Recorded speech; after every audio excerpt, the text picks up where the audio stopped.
Hi friends, ಎಲ್ಲ ಹೇಗಿದ್ದೀರಾ? ನೋಡಿ, ಒಂದು ಗಿಡ ತೋರಿಸ್ತಾ ಇದ್ದೀನಿ. ನೀವು ಅಂದ್ಕೊಂಡಿದ್ದೀರಾ ಈ ಗಿಡ ಬಂದು ಶೋ ಗಿಡ, ಹೂವು ಗಿಡ ಅಲ್ಲ. ಇದು ಒಂದು ಮನೆಗೆ ಉಪಯೋಗ ಆಗುವಂಥ ಗಿಡ. ಎಷ್ಟು ಚೆನ್ನಾಗಿದೆಯಲ್ವಾ? ಸೂಪರ್ ಆಗಿದೆ. ಇದರ ಬಗ್ಗೆ ನಾನು ವಿಡಿಯೋ ಮಾಡಿ ಇವತ್ತು ಅಪ್ಲೋಡ್ ಮಾಡ್ತೀನಿ. ಯಾರೆಲ್ಲ ನನ್ನ ಚಾನಲಿಗೆ ಫಸ್ಟ್ ಟೈಮ್ ನೋಡ್ತೀರಾ, ಸಬ್ ಆಗಿ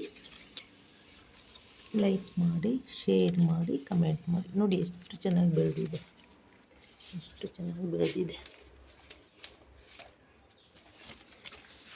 ಈ ಗಿಡ ಏನಂದರೆ, ನೀವಿವಾಗ ಟೊಮೆಟೊ ಬಾತು, ಪಲಾವು, ಗೀ ರೈಸು ಏನೇ ಮಾಡ್ತೀರಲ್ವ, ಅಂಗಡಿಯಿಂದ ತಂದ ಎಲೆ ಒಂದು ಪಲಾವ್ ಎಲೆ ಹಾಕ್ತೀರ, ಅಂಗಡಿಯಿಂದ ತಂದು ಪಲಾವ್ ಎಲೆ ಹಾಕ್ತೀರಲ್ವ, ಅದರ ಬದಲು ನೀವು ಇದನ್ನು ಮನೇಲಿ ಬೆಳೆಸಿ.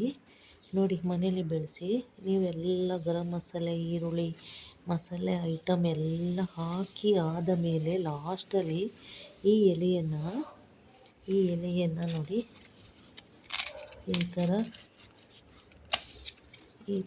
ನೋಡಿ, ಈ ಥರ ಕಟ್ ಮಾಡಿಕೊಂಡು ಇದನ್ನು ಚೆನ್ನಾಗಿ ನೀರಲ್ಲಿ ತೊಳೆದು ಇದನ್ನು 3 ಭಾಗ ಮಾಡಿ, ನೀವು ಚೆನ್ನಾಗಿ ತೊಳೆದು 3 ಭಾಗ ಮಾಡಿ ಇದನ್ನು ನೀವು ಏನು ಮಸಾಲೆ ಹಾಕಿದ್ದೀರಾ ಅಲ್ಲಿ ಹಾಕಿದ್ರೆ ಒಂದು ಸ್ಮೆಲ್ ಬರುತ್ತೆ. ಅಂದರೆ ಆ ಸ್ಮೆಲ್ ನೋಡಿದ್ರೇ ನಿಮಗೆ ಬಿರಿಯಾನಿ ತಿನ್ನಬೇಕು ಅನಿಸುತ್ತೆ.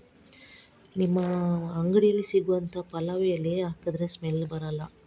ಇದನ್ನು ಹಾಕಿ ನೀವು ಈ ಎಣ್ಣೆಯಲ್ಲಿ ಫ್ರೈ ಮಾಡ್ತಾಯಿದ್ರೆ ಒಂದು ಸ್ಮೆಲ್ ಬರುತ್ತೆ. ಅಂದರೆ ಗಮ್ ಅಂತ ಗೇಟಲ್ಲ, ರೋಡಲ್ಲ, ಪಕ್ಕದ ಮನೆಗೆ ಹೋಗುತ್ತೆ, ಅಷ್ಟು ಒಳ್ಳೆಯ ಸ್ಮೆಲ್ಲು. ನೋಡಿ ಎಷ್ಟು ಚೆನ್ನಾಗಿದೆ.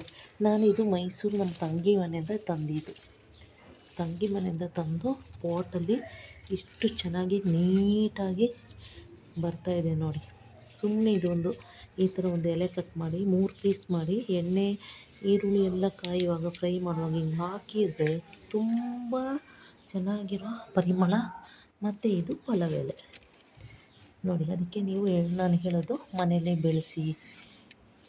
ಟೈಮಿಗೆ ನಮಗೆ ಮನೇಲಿ ಪಲಾವ್ ಎಲೆ ಇಲ್ಲ, ಸಿಗಲ್ಲ ಅನ್ನುವಾಗ ಇದನ್ನು ತೆಗೆದು ಹಾಕ್ಬೋದು. ಅದಕ್ಕೆ ನಾನು ತೋರ್ಸೋಕ್ಕೆ ವಿಡಿಯೋ ಮಾಡಿದ್ದೀನಿ. Thank you so much friends. ಎಲ್ಲರೂ ಯಾರ್ಯಾರು ವಿಡಿಯೋ ನೋಡಿದ್ದೀರಾ ಎಲ್ಲರಿಗೂ ಥ್ಯಾಂಕ್ ಯು ಸೋ ಮಚ್. ಖಂಡಿತ ವಿಡಿಯೋ ನೋಡಿ ಲೈಕ್, ಕಮೆಂಟ್ ಮಾಡಿ, ಶೇರ್ ಮಾಡಿ. ಎಲ್ಲರಿಗೂ ಶೇರ್ ಮಾಡಿ, ಈ ವಿಡಿಯೋ ಎಲ್ಲರಿಗೂ ಗೊತ್ತಾಗಲಿ.